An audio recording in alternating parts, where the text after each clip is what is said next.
But essentially, they have their set of rules because they're policing the person, the fiction, the corporation.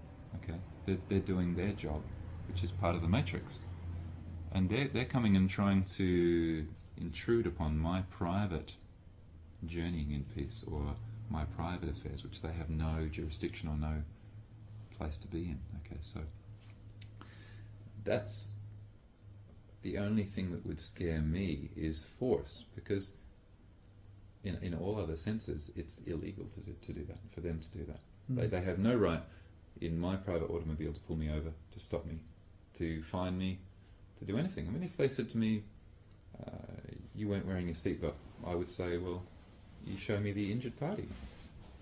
You know? There's a myriad of laws and things that we kind of... So you have to have done something wrong for them to be able to pull you over? In their law, yeah. So all laws refer to corporations. Right. Yeah. So if you were drunk and you'd run someone down? Well, if I'd run somebody down, I'd most likely run down an entity. And so I would be liable for the entity, unless I was the agent for my all caps, because you see, you can only bring a court case or a claim against an entity. It will never, ever, ever come against a natural flesh and blood person. All claims, all insurance, for example, all of those things.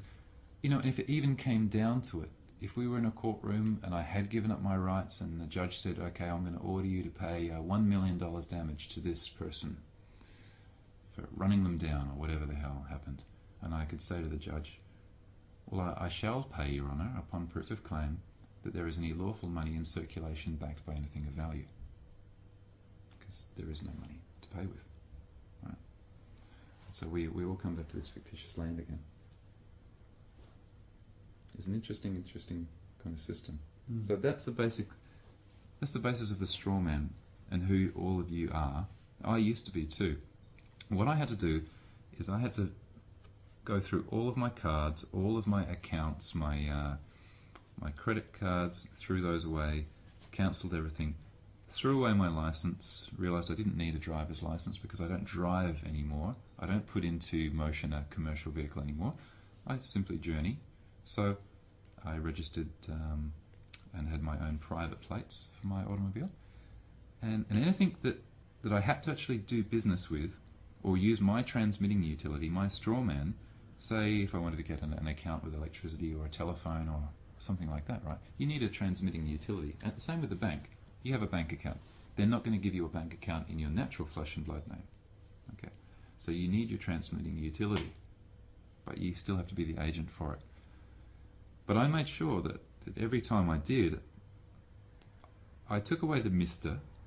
because a legal fiction is not gender-based. And I always made sure that the TM, the trademark, went on the end of it.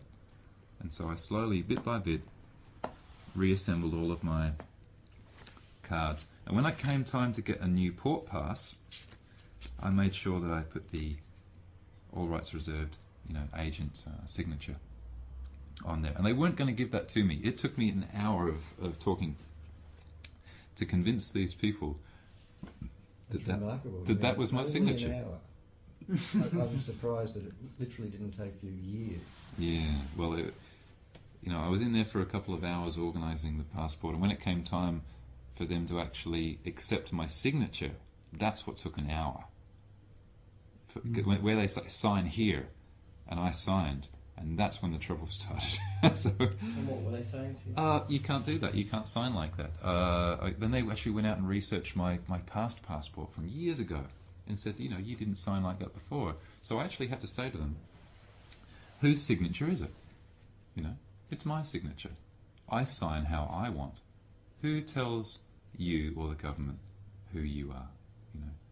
So they asked me for, in the end, they asked me for a proof that, I signed my name like that. And so I was able to pull out other documents or other things which I'd gotten beforehand, which are much easier to get, like your library card or something else.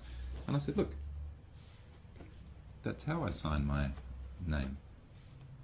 I'm the authorised agent for the legal fiction. that happens to look like my name. And so they gave it to me. A very, very unique situation to be in. Especially now because Japan has started to bring in fingerprinting. And they're bringing in fingerprinting And America. and America to completely enjoin you with the Strawman. Okay? Because when you go and, they take your photo, they put the fingerprints on there, it runs through the machine, and up comes the all capital letter Mr. blah, blah, blah, blah. That's you. You So are. what happens in Australia when that comes in your case? Well, I'm still the agent. So it can have, that's my photo, and that's my signature, but that's a piece of IP that I own. Yeah, but will it still have your photo, your fingerprint, and that signature? Sure. As the agent. As the agent for. So adding electronic fingerprint to one of these documents has no. It's not an issue for you. Not an issue for me because I'm still. This is a document that I'm signing as the agent for a legal fiction. There's a separation there. Yeah, so I create the separation. Yeah. A very, very important separation because the government can come along. I mean, the government owns your house.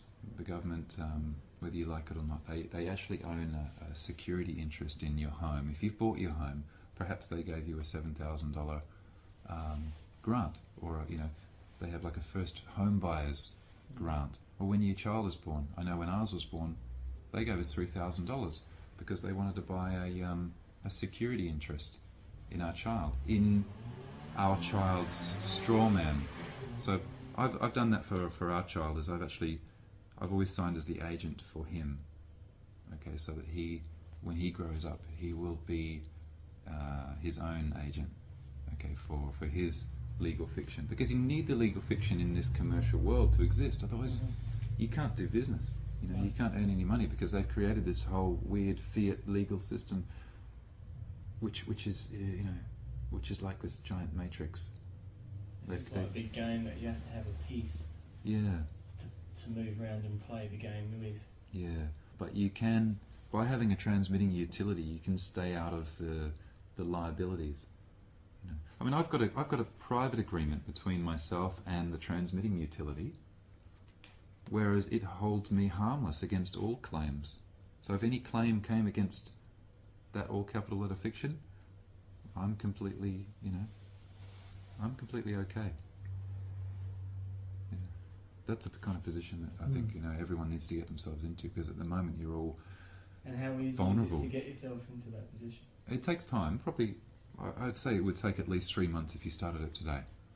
To go through and change all of your details on your bank accounts, your electricity bill, your phone bill. And what about tax and stuff like that? Tax is an interesting one. Tax, you can challenge tax and taxation. However, you'd be silly to do so. There's a lot of people who challenge tax and never get anywhere. A lot of people who go to jail for not paying tax, right? One All those group sorts of of people things. that you really don't want to fight with. Yeah, you don't want to kind of fight. You don't want to fight, and that's the whole point. There is no fighting. Bruce Lee said it once. He said when his master came up to him and said, "What's the first thing that you do when you come across an opponent?" And Bruce Lee said, "There is no opponent." That was a very true statement. I never understood it at the time, but I do now.